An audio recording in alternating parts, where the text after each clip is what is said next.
Você está ouvindo Pretopia, o podcast em que conversamos sobre a audácia de sermos o que sonhamos. Eu sou Jaque Oliveira, uma mulher preta, sapatão, otimista e designer. Eu sou João Rafael Ramos, o afroliterato. Sou um homem preto, professor, escritor e um corpo negro em movimento nessa caixinha que a gente chama de mundo. No episódio de hoje, a gente traz uma história / provocação / reflexão, que é, imagina só o quanto uma guerra pode destruir. Ela pode destruir o material, o simbólico, os sonhos e os sons. Não é mesmo, João? Exatamente, essa é a história das fitas cassete da Somália, né? E essa história ela começa num conflito, numa guerra. A gente está falando de uma destruição de possibilidades também, né? Pensa comigo, a gente está no ano de 1988, e a Somália está passando por um dos momentos mais tristes da sua história, que é o genocídio de Hargaza. Um genocídio que estima-se aí ter vitimado entre 50 mil a 100 mil pessoas, né? O presidente era o Said Barre. E o engraçado é que essa história, na verdade, começa com um renascimento da música e das artes da Somália, né? O próprio presidente, que depois bombardeou Hargaza, que era uma das 3 maiores cidades da Somália, ele foi também um ditador. E como todo bom ditador, vai buscar criar cultura, né? Se sustentar a partir de uma propaganda. E boa parte da propaganda do Said Barre para se manter no poder passou pela valorização da cultura musical da Somália, em especial ali por volta da década de 70, né? Você tem uma Somália renascendo no sentido de muitas músicas tocando no rádio, coisas engraçadas e interessantes de se ver naquele período histórico, que eram, por exemplo, várias bandas que eram lideradas por mulheres. Mulheres cantando no rádio da Somália no finalzinho da década de 60 e início da década de 70, né?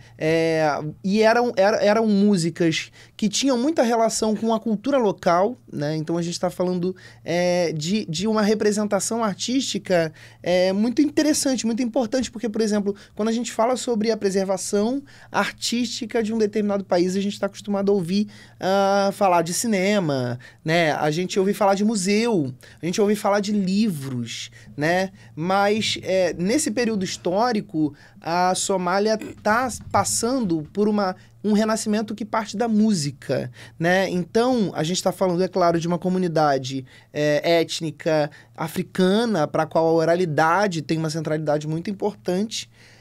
Então, essas músicas, elas vão sendo gravadas, olha só, em pequenas fitas cassete, né? Eu acho que quem tem aí seus 30 a mais vai lembrar das fitas cassete, que eram fitas bem pequenininhas que cabiam na palma da mão, mas em que a gente colocava no rádio e quando tocava no rádio uma música que a gente gostava, a gente apertava para gravar.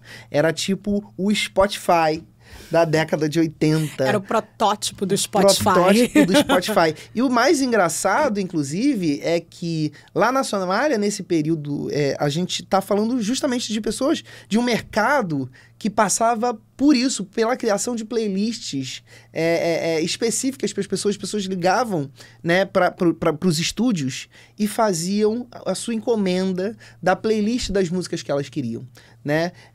E aí a gente tem esse renascimento, corta ali para a década de 80, esse mesmo presidente que antes usava isso como propaganda, né, usava essas músicas, esse renascimento como propaganda para se manter no poder, vai se tornar no ditador que vai dar início à guerra da independência da Somalilândia, né? E no meio dessa guerra, ele vai bombardear Hargaza, que é uma cidade extremamente populosa, e no meio desse bombardeamento, muitas pessoas, e a gente está falando aí de uma das maiores migrações forçadas de pessoas do século XX, que chegou a mover mais de 400 mil pessoas de uma vez só. Esse, inclusive, é conhecido como genocídio esquecido, né? Que é o genocídio de Isaac, né? Você tem pessoas que estão permanecendo na cidade no sentido de tentar guardar essa cultura, registrar essa cultura. E eles escolhem fazer isso a partir de uma cápsula do tempo. Eles botam várias fitas numa caixa, fecham, lacram essa caixa e escondem no subsolo, né? Enterram essa caixa. Anos depois desse conflito, dessa guerra, essa caixa é encontrada, né? E aí você tem um trabalho de uma vida de algumas dessas pessoas que vão se responsabilizar por catalogar essas fitas, catalogar essas músicas e resgatar esses sons, né? E aí eu retorno à ideia da importância da oralidade para uma comunidade étnica africana, em que esses sons eles vão representar tudo aquilo que foi perdido pelo conflito. A gente está falando de um resgate histórico, mas é importante também frisar a ideia da importância da memória para esse povo. Um povo que passa por uma migração forçada tende a perder a essência da sua memória. E a gente está falando de processo de identidade. A sua identidade estava ligada a todo um processo cultural que se perde por conta de uma guerra. Então, a história das fitas cassete da Somália trazem para a gente a importância dessa preservação dessa memória. E como que, muitas vezes, essa memória ela vai partir de elementos como os próprios sons de um lugar. Quem é que não tem um som da infância, né? Eu tenho o som da infância. Meu som da infância é um pica-pau. É um pica-pau batendo, né, no quintal da minha avó. Ou o barulho do vidro, em que o beija-flor vai batendo no vidro, assim, ó, da minha avó, pedindo água com açúcar que ela botava. Esses são sons que eu me lembro da minha infância. O cantar dos pássaros, coisa que a gente perdeu na cidade, né? Você imagina a gente perder isso por conta da guerra e ficar com isso só na memória. Mas aí a memória são justamente esses restos. A gente resgata isso.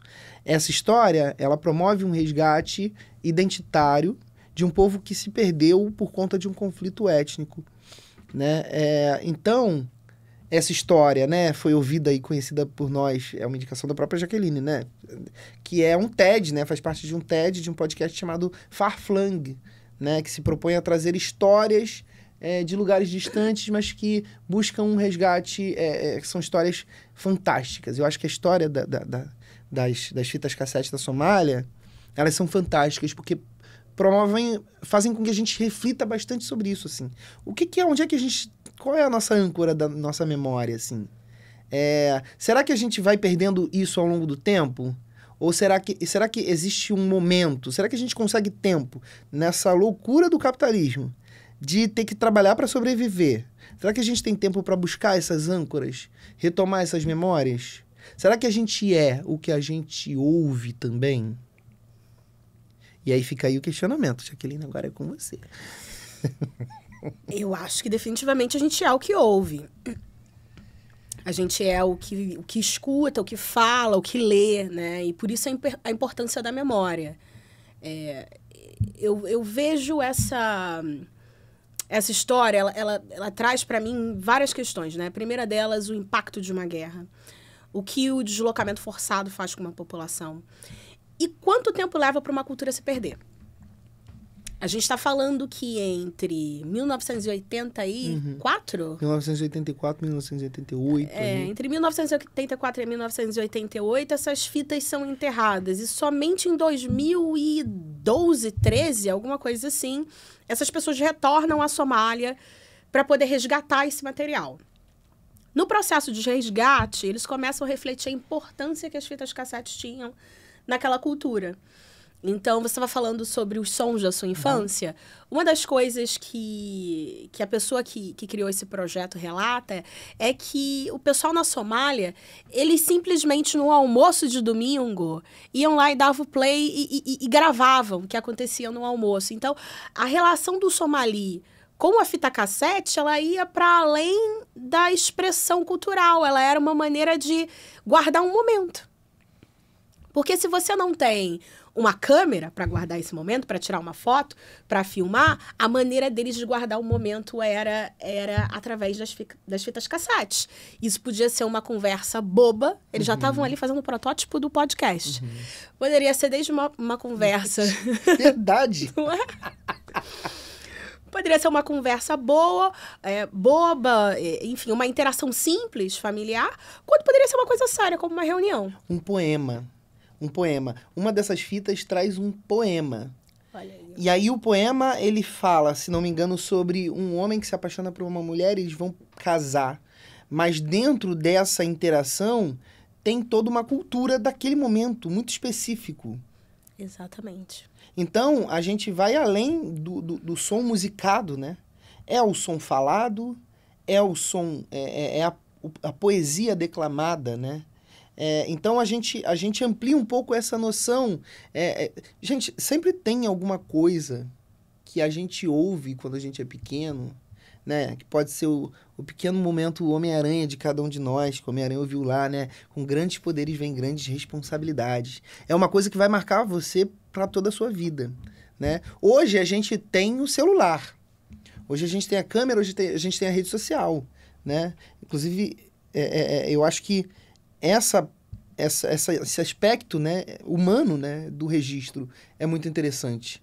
Eu sempre parto de uma fala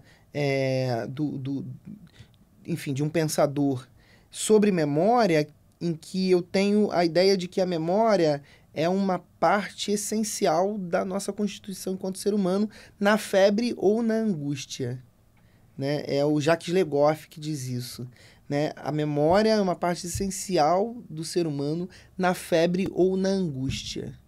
E o quanto o nosso movimento, a nossa concepção de memória, ela vai passar por conhecimentos que não necessariamente estão registrados de uma maneira tradicional, né? Que não necessariamente são escritos. Eu me lembro de um porre que eu tive, o meu primeiro porre da minha vida, aos 18 anos de idade, digamos assim, em que a minha tia fez para mim um chá de boldo e falou: toma isso aqui que você vai melhorar. Eu nem sabia o que era, mas é família, a gente confia. Aquela coisa horrenda. Quando eu tomei, é claro, mas ela falou: tome até o final que você vai melhorar. E pimba, não deu outra. A minha ressaca foi embora, foi expulsa do meu corpo, como que por um exorcismo. Mas aquilo fazia parte de um conhecimento ancestral que é passado a partir da oralidade, de geração para geração. Pois é. E aí surge o questionamento de qual é o impacto da globalização para essas culturas. A globalização permitiu com que essas fitas fossem resgatadas, né? Então, uma outra parte dessa história é que as mesmas pessoas que enterraram anos depois regressam, pegam as fitas de volta e fazem uma grande chamada para a comunidade somali, mundo afora, pedindo para que as pessoas enviassem suas fitas cassetes para um endereço em Nova York. E o resultado é impressionante, porque ao longo de 3 anos, o dono do apartamento foi expulso do apartamento, porque chegavam fitas de todas as partes do mundo. As pessoas haviam carregado as fitas consigo. E eu acho que uma coisa linda dessa história também é que os sons da Somália, eles se perderam. Depois daquele momento, o som da Somália passou a ser bomba, tiro. A imagem da Somália passou a ser melancolia, tristeza, ausência de esperança. E o que essas fitas trazem de volta para o povo somali é esperança, um resgate dos seus sons. Esses imigrantes puderam mostrar aos seus filhos, aos seus netos, que começaram a ter uma relação com aquele território, que havia se perdido porque não sobrou nada da vida cotidiana, né? Tudo foi abaixo. Mas, guerras à parte, a própria globalização, ela também traz uma guerra, né? A gente se uniformiza e no processo de se uniformizar, parece que não sobra muita coisa, né? Não sobra quase nada, porque a ideia é homogeneizar, é padronizar, né? Eu penso muito no sentido de entender como é que esses processos, eles promovem uma tensão, né, entre essa ideia de regulação e emancipação. O que é regulação nesse processo? Né? A gente meio que não escolhe o que a gente ouve hoje. Se a gente bota no aleatório, se a gente criou agora uma conta no Spotify e o algoritmo ainda não teve a oportunidade de avaliar o nosso gosto, ele vai mostrar pra gente o que ele quiser. Para que uma cultura global ela se transforme num produto de massas, ela precisa uniformizar, ela precisa padronizar. Eu digo isso porque, quem diria que hoje existiria um grande público brasileiro ouvindo música sul-coreana? Tu diria isso na nossa adolescência? Se alguém chegasse viajando no tempo, 2024, para lá, para quando a gente foi adolescente, não vou nem falar a época, e dissesse pra gente assim, daqui a 20 anos a gente vai estar ouvindo K-pop. Você ia acreditar? Mas eu acho que essa é a beleza da globalização. É legal, é verdade. Para mim, essa é a beleza da globalização. Eu acho que esse período inicial da globalização, ele tem nome e CEP. Uhum. Ele é Estados Unidos da América, localizado na América do Norte. Sim. Todos os filmes, as músicas. Então, ou você estava consumindo o seu próprio país, ou você estava consumindo os Estados Unidos. Eu acho que a entrada das redes sociais, ela democratizou o nosso acesso. É óbvio que o algoritmo está aí trabalhando e a maior parte dos adolescentes brasileiros estão ouvindo K-pop e não Afrobeat, né? Sim. Estão ouvindo K-pop e não música árabe. Uhum. Mas a possibilidade está lá, né? A possibilidade está lá. Aí entra uma outra questão para mim, que é... Quando você tem tantas possibilidades... você acaba consumindo a mesma coisa, fazendo a mesma coisa para evitar aquela confusão que está à sua volta, né? Então, eu acho que a gente está num momento que o menu é tão grande, tão grande, tão grande, tão grande, que a gente sempre acaba escolhendo o prato favorito, porque tá com preguiça mesmo. Dá uma preguiça. Dá preguiça. Dá uma preguiça. Dá mesmo, é verdade. Dá uma preguiça. Eu tenho sofrido disso ultimamente. Eu tenho ouvido samba até dizer chega. E aí, quando eu tenho a oportunidade de ouvir alguma coisa nova, eu falo assim, vou ouvir alguma coisa nova. Eu ouço a coisa nova e depois eu volto pro samba. Mas eu fico pensando muito nessa briga, né? Que tem a ver com isso que você falou, que é esse processo de... Essa tensão entre aquilo que é global e aquilo que é local, né? Eu penso naquilo que é global como um grande rolo compressor, assim, de tudo aquilo que é localismo. As fitas Somali estão por onde no Spotify? Elas são história. Elas são história. Elas servem para história, e a gente está aqui popularizando essa história, que eu acho muito legal, inclusive, mas elas servem para consumo? Elas não servem para consumo, né? Elas estão circunscritas ali num tempo muito local, muito diferente do tempo global, né?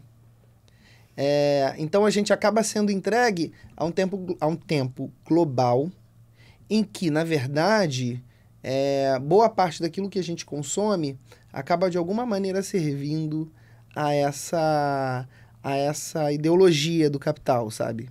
Servindo de alguma maneira. E aí eu digo, enfim, a gente pode até falar de outros tipos de arte, né? A gente pode falar do cinema. É legal ter narrativas globais, porque a gente foge da estrutura narrativa norte-americana, que a gente já tá super cansado. Ninguém mais aguenta filme de super-herói, gente, vamos ser muito sinceros aqui. Olha quem tá falando, o cara que assiste todos. Eu assisti todos, pra criticar. Isso é o que você conta pra você mesmo toda vez. Mas a estrutura narrativa dali, eu já sei exatamente aonde começa, eu já sei exatamente aonde eles querem chegar e eu já sei exatamente aonde termina. Exatamente, assim. E é impressionante como quando eu tenho a oportunidade de assistir uma outra narrativa, né, eu falei do K-pop, mas, por exemplo, algumas séries da Coreia do Sul que fazem muito sucesso aqui, que eu gostei, e eu assisti porque fogem muito dessa estrutura narrativa que a gente está sendo enlatado mesmo, né? Eu tenho a sorte de viajar muito a trabalho, né? E eu costumo dizer que a melhor maneira de você conhecer uma cultura é batendo papo com um motorista. Seja do Uber ou um motorista privado, enfim. Bater papo com o motorista. Eles são os meus DJs. Eu sempre entro no carro, dou uma de simpática, fala Brasil, aí Brasil vem sempre os mesmos nomes. E aí a gente eu começo a falar sobre música, eu falo, bota uma música aí, o que você quer ouvir? E aí eles botam o que eles estiverem ouvindo naquele momento e eu fico com o meu Shazam. O interessante de ficar com o meu Shazam é que, como eu trabalho em países subdesenvolvidos, a maior parte das vezes o Shazam não é capaz de achar aquele som.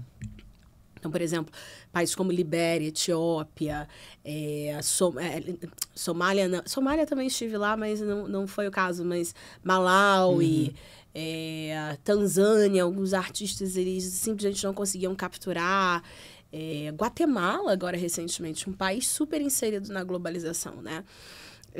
Então, sim, assim, concordando com você, muitas coisas ficam de fora, né? Essas fitas somalis não estarão lá. Eu acho que eu acabo apurando o meu gosto musical, não porque eu sou curiosa, mas porque eu tenho o privilégio de estar nesses lugares e ser exposta a novos sons, a novas narrativas, a novas formas de viver. Mas eu fico também pensando no que nós somos, né? Nós somos um produto daquilo que, voltando para o princípio daquilo que a gente escuta, daquilo que a gente consome, desses ensinamentos que vão vir no cotidiano, né? Olha aqui o chá de boldo, né? E aí eu acho que o que a globalização faz, principalmente com as populações que sofrem esse processo de imigração forçada, é tirar delas essa possibilidade dessa transferência oral e prática do conhecimento. E aí a gente se uniformiza, né, nesse processo, a gente se perde e a gente se globaliza mais. Muito, né? Então, cada vez que algo acontece que impede a gente de praticar a nossa cultura, de manter hábitos que basicamente deixam aí registrado o como a gente vive e as nossas filosofias de vida para a prosperidade, a gente abre mais uma porta para a globalização. Né? E aí, esses agentes que a gente tanto celebra, eles também viram os algozes disso, né? Então, a gente estava falando aí no episódio passado da Beyoncé e tudo mais, né? Uma das coisas que mais chama a minha atenção quando eu tô em lugares muito vulneráveis e isolados é ver que alguns desses elementos lá estão, mas um artista local não. Sabe? Então, você chega, não sei, na Etiópia, a 30 quilômetros do fronte da guerra, e você liga na rádio e tá lá o novo álbum da Beyoncé. Mas não está lá o novo álbum de um artista etíope. Né? E, enfim, isso tem muitas críticas. Várias, eu imagino. Tenho muitas críticas, porque as culturas elas vão morrendo aos pouquinhos, elas não morrem do dia pra noite. Nem sempre vai ser como na Somália. Uma bomba vai vir, vai destruir, e aí algo se perde, muitos anos depois a gente retoma. Eu acho que o mais perigoso é quando é assim, quando é pouquito a pouquito. Pouquito a pouquito. Recentemente eu viajei para o Equador. Eu tenho uma grande amiga equatoriana, a gente se conheceu quando nós morávamos no Quênia. Ela era minha família lá, né? E aí eu tinha esse trabalho para fazer no Equador. Ela voltou para lá e foi muito legal, porque a gente planejou essa viagem, ela queria me mostrar a cultura dela. Mas a gente fez essa road trip que toda vez que ela ligava a rádio, eu ouvia toda a América Latina. Inclusive, eu ouvi Lué de Luna no Equador, Linda Quebrada no Equador, mas eu não ouvia um artista equatoriano. Um artista equatoriano. E aí, quando eu trouxe esse desafio, né, vamos botar assim, para ela, para a família, eles disseram assim, porque os nossos artistas não são tão bons assim. Entende? Eu falei, mas o que significa ser tão bom? Tem que viralizar? né? O que significa ser um artista tão bom? E aí eu comecei a imaginar que isso era uma coisa ali daquele núcleo familiar com o qual eu estava convivendo. Mas eu tenho vários amigos no Equador, então eu viajei bastante ali pelo país. E depois eu constatei que não, constatei que de fato, apesar de ser 2023, naquele período, os artistas equatorianos ainda não conseguiram encontrar o seu espaço dentro da sua própria indústria. Porque estão sendo esmagados pelo global, né? Mesmo que esse global seja um pouco mais aceitável, mesmo que seja um Chile, uma Colômbia, um México, um Brasil, ainda assim, né? Você está falando de um esmagamento dessa cultura local em prol desse produto. Então, eu acho que é difícil encontrar uma resposta para essas questões, porque ao mesmo tempo que ter acesso a um K-pop, a um Afrobeat, a um jazz, né? É incrível, né? São coisas que, putz, faz a gente se sentir melhor, né? Eu adoro coisas diferentes. Então, eu amo ser exposta a novos sons e etc. Mas, por outro lado, cadê o local? Cadê o local? A gente realmente vai esperar ele morrer? O Nora, o Pierre Nora, ele fala sobre a relação entre história e memória, né? História com H maiúsculo e memória. E ele vai dizer que a história tá sempre, de alguma maneira, buscando sufocar a memória. A memória, ela fica presa nos restos. E aí eu fico pensando muito o quanto que essas fitas somali também não representam esse resto, né? A memória, ela fica presa na estrutura física ou na própria memória das pessoas daquele local, né? Porque quando lá em Nova York o escritório fez a chamada, muita gente tinha memória, buscou, trouxe as fitas e mandou as fitas para lá. Enquanto que a história, que é isso que que são esses grandes eventos, que são esses grandes heróis, né? Ou no caso da indústria da música, né? São esses grandes artistas pop, né? O rei disso, a rainha daquilo. Eles são a história, né? Quando a gente ouve falar assim, olha, a gente está fazendo história, né? Que história é essa que a gente está fazendo, né? Eu posso trazer aí a própria provocação da Chimamanda, né? Naquele vídeo incrível, que também é um texto, né? Sobre o perigo de uma história única, né? E o quanto que essa globalização, ela acaba não representando essa história única. O que é história única para Chimamanda? Ela, quando era pequena, e aí, olha, cara, porque eu tenho muita relação com isso que ela fala, né? Ela só tinha acesso a livros em que os personagens, e a Chimamanda nigeriana, né? Tinha acesso a livros em que os personagens eram britânicos e que usavam roupas de frio porque estava sempre nevando e que eles tomavam chá às 5 horas da tarde. Nigéria, um país centro-africano, calor pra caramba, quase ninguém usa casaco, mas assim, né? Não é uma realidade ali, igual a gente aqui no Rio de Janeiro, né? 20 graus, frio. Não tem chá, né? A cultura não é do chá, a cultura é do café, sei lá. E eles não são britânicos, definitivamente, não são brancos, né? E aí, quando ela era jovem, ela lia essa literatura, cresceu com essa literatura e acreditava que essa era a única possibilidade de representação literária existente, né? Quando eu, na minha infância, quando lia O Senhor dos Anéis, quando assistia o Star Wars e não via personagens pretos, personagens parecidos comigo, né? Aquilo tem uma influência muito grande para minha própria memória, assim, para minha própria memória na minha infância, porque eu não tinha essa representação. Então, para mim, a fantasia, por exemplo, a ficção científica, né, eram lugares de pessoas brancas, né? Era o Senhor dos Anéis, que é tipo uma Europa medieval, e a Europa aí só tem gente branca, então para mim isso fazia muito sentido. E aí, hoje, quando você tem uma série, né? A Amazon tá fazendo agora a série do Senhor dos Anéis, tem personagens negros, muitos inclusive, em lugares aonde no filme clássico não tinha, no livro não é descrito dessa maneira, e aí os fãs vão lá e gritam e dizem, não, isso aí é identitarismo, é uma política identitária. Vocês estão acabando com a minha infância, porque a infância deles foi repleta de representações para eles, né? A minha infância foi o que é a marca da minha infância é a ausência dessas representações, né? Então, quando a Chimamanda fala do perigo da história única, eu penso muito, tanto no Norá, que eu acabei de citar, nesse sentido de falar sobre como que essa história ela apaga essa memória e ela produz isso ativamente, é uma produção ativa, não é uma produção natural, não é algo que se dá naturalmente. A colonização não é uma coisa natural. Não é uma coisa natural você querer destruir a língua, a religião, as práticas culturais de um povo.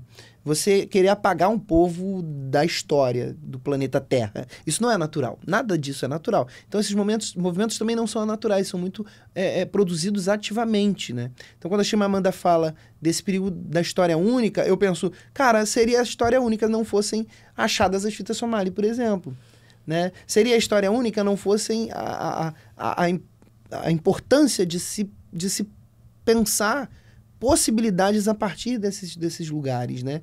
A gente falou também no outro episódio sobre afrofuturismo. É pensar possibilidades, porque essas possibilidades não existiam, né? E não é uma coisa que... a gente até terminou falando... Cara, é legal a utopia, ter uma utopia, porque não existia a possibilidade. A minha infância foi repleta por essa ausência, né? A Nilma Lino Gomes fala disso. Ela fala sobre... ela e o Boaventura falam sobre a ideia de sociologia das ausências, né? Ou seja, e sociologia das emergências. Aquilo que é ausente é produzido ativamente enquanto tal. Existe um interesse, né, em garantir que... quer dizer, em que medida isso também não é uma armadilha, né? Essa é a crítica que eu estou trazendo. Por exemplo, existe um interesse em garantir que a Beyoncé chegue em qualquer lugar do mundo, né?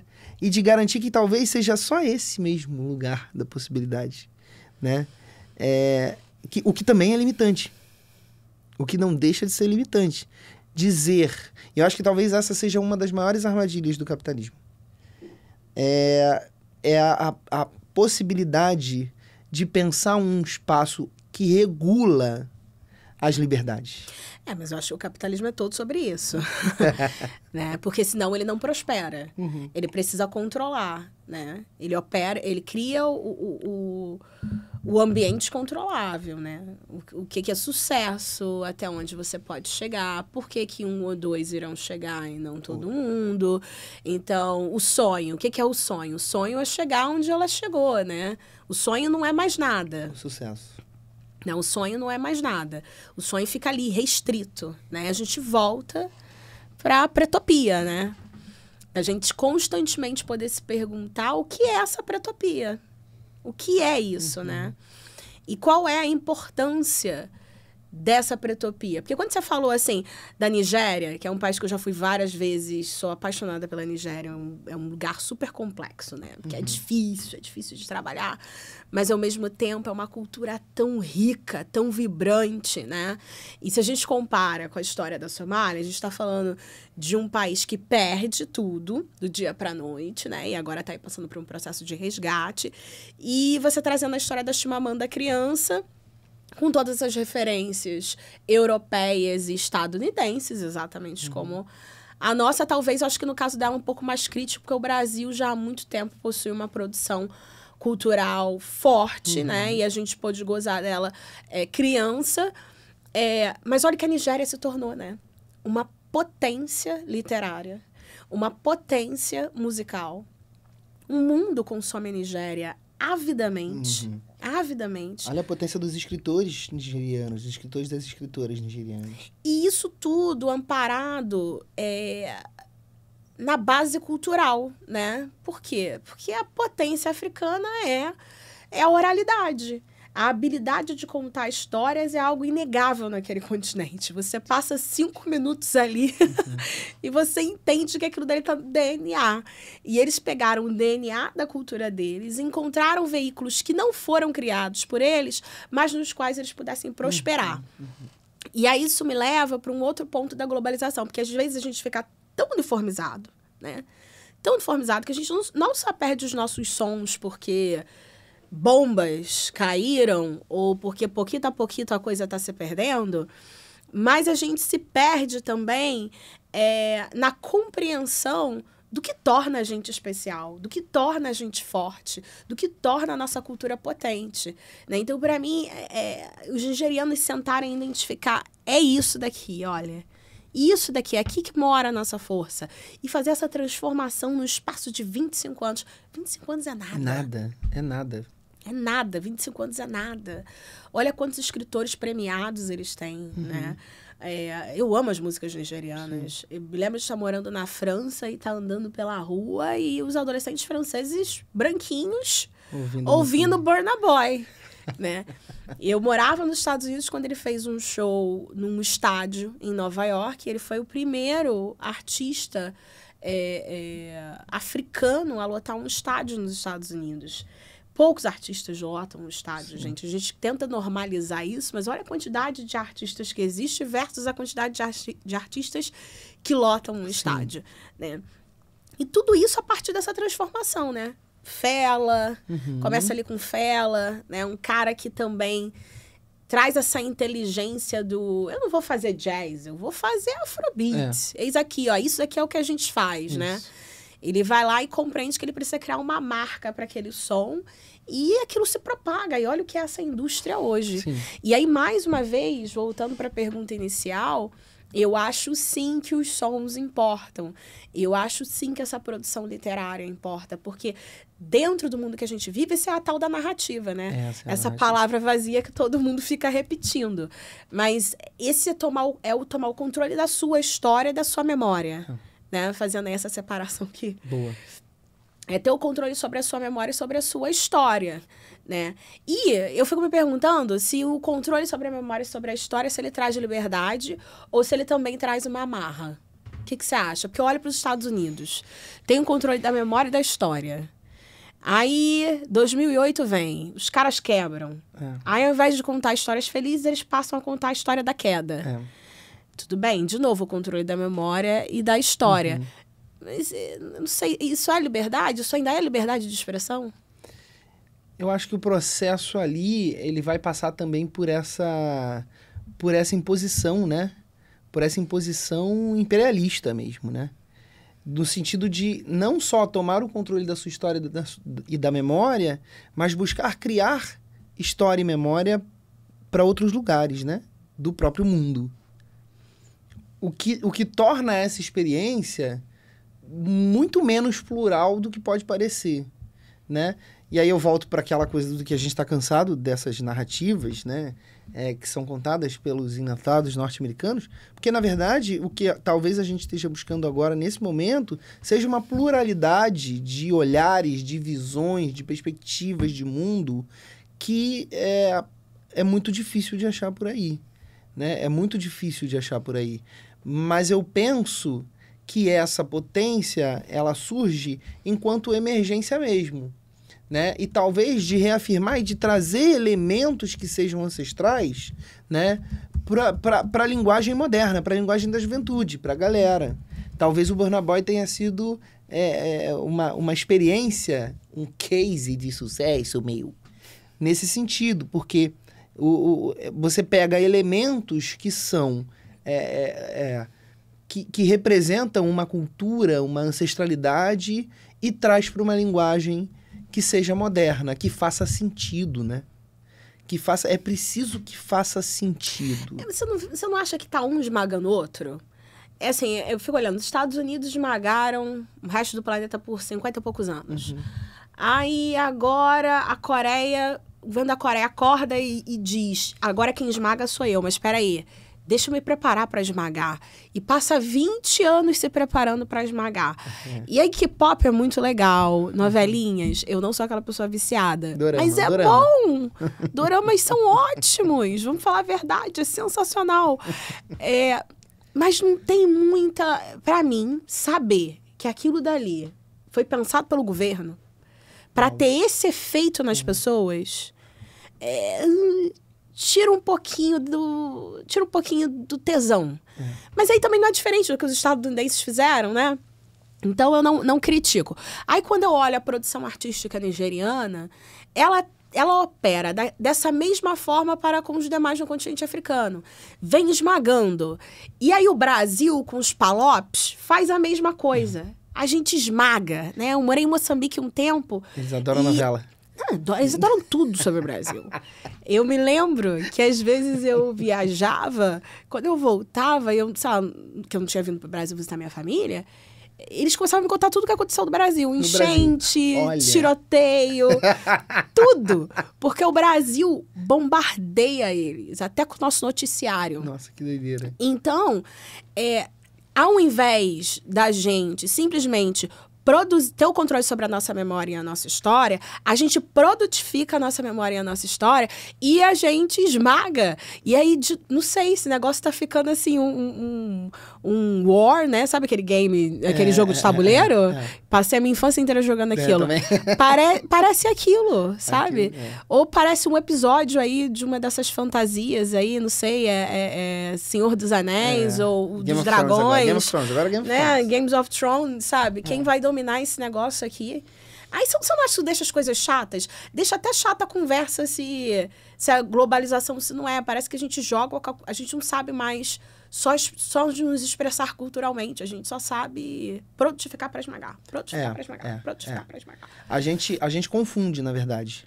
A gente não sabe o que é cultura e a gente não sabe o que é entretenimento. Porque as coisas estão completamente imbricadas de uma maneira que a gente não consegue mais separar. Na medida em que, ao mesmo tempo que eu estou consumindo ou que eu estou produzindo cultura, essa cultura, quando é transformada em conteúdo, ela vem junto com uma propaganda? Isso é entretenimento. Isso é entretenimento e é o da pior espécie, que é o entretenimento que busca garantir o consumo e a lucratividade, que eu acho que é isso que a indústria cultural acaba fazendo, né? Faz com que a gente se perca nesse meio. A gente não consegue entender muito bem o que é cultura e o que é entretenimento. E a gente, às vezes, defende o entretenimento pensando que é cultura. Aqui no Brasil, a gente divide entre cultura da arte e cultura do entretenimento. Mas, de fato, a cultura do entretenimento é muito maior que a cultura da arte. Exatamente. Exatamente.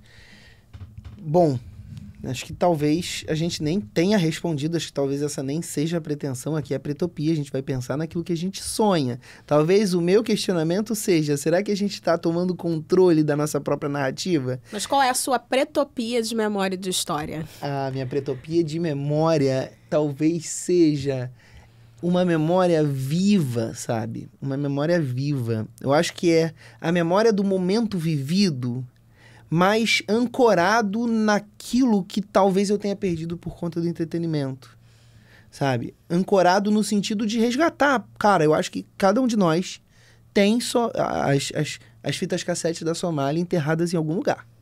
Acho que é só uma questão da gente buscar, né? E qual que é a sua pretopia de memória? Acho que a minha pretopia de memória é uma memória consciente, né? É a valorização da memória e talvez não da história, fazendo essa separação.